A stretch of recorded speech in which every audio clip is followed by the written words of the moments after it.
Last week, the Australian dollar to yen and the Dow Jones reached a convergence point.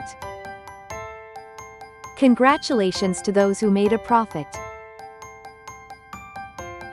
Now let's move on to this week's forecast for the financial markets from October 13th to 17.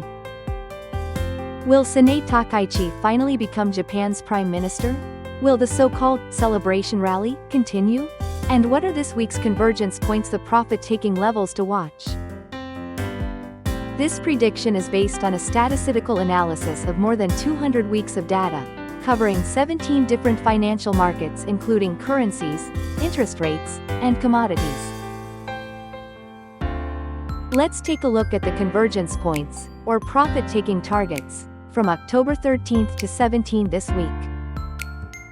US dollar yen is 148 yen and 50 sen, Euro yen is 173 yen and 90 sen, Australian dollar yen is 97 yen and 90 sen, Nikkei 225 is 43,586 yen, Dow Jones is $45,101, 10-year JGB yield is 1.68%, gold is $3,668. According to our model, market prices are likely to stabilize around these ranges. Today, we'll look at this week's market from 5 key perspectives. End of the celebration rally and the sudden drop. Komito's exit and the SQ factor. Chances of a Takaichi administration. Trump's visit to Japan and the BOJ rate hike scenario. U.S. stock bubble risks and what comes next. Last week, markets rallied briefly on expectations of a Takaichi celebration rally. Stocks climbed, and the yen weakened as investors bought into the story. However, as we predicted, the rally was short-lived. Both Japanese equities and the dollar-yen turned out to be excellent selling opportunities. Toward the weekend, Trump's remarks on stronger tariffs on China accelerated decline. U.S. equities plunged, dragging the Nikkei down by nearly 3,000 points in after-hours trading. USD/JPY also dropped sharply to the 151 yen range. Some analysts say the sell-off reflected the unwinding of Takaichi trades after Komito's withdrawal from the coalition. But remember, Friday also coincided with the SQ special quotation settlement day for Nikkei futures and options. Overseas funds appeared to push up heavyweights like SoftBank to trigger short squeezes, profiting from the volatility around SQ. Even after the Komito's exit, the odds remain high that Takaichi become prime minister. As mentioned last week, her proactive fiscal policies will likely face a tough start. But in the medium to long term, they could lay the groundwork for a stronger Japanese stock market. In the short term, however, downside risks remain. And we may see more corrections ahead.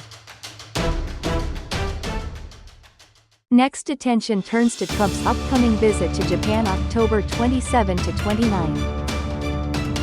With the yen currently above the 150 yen, the so-called Besant line pressure is likely to mount on Japan to address excessive yen weakness. Soon after Trump's visit, the Bank of Japan's policy meeting could bring a surprise, possibly even a rate hike. With this remains a minority view, this channel sees a high probability of such a move. If it happens, stocks would likely fall and yen appreciation would accelerate. Fed Chair Jerome Powell has already warned that U.S. stocks are overvalued. And several bubble indicators, including the Buffett indicator, are flashing red. A renewed risk-off sentiment could easily trigger further global stock market declines.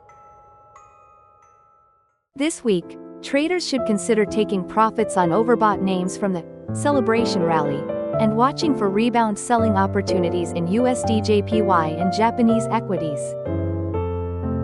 Over the long term, it's best to stay cautious and adjust positions carefully as we evaluate how the new Takaichi administration manages its fiscal policies. Quick disclaimer: the projections presented here are derived from a statistical stability convergence model based on long-term market data. This analysis is for informational purpose only.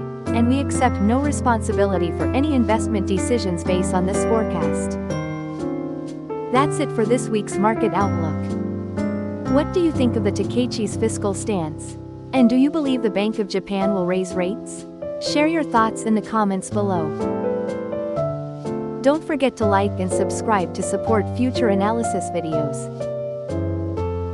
Thank you for watching.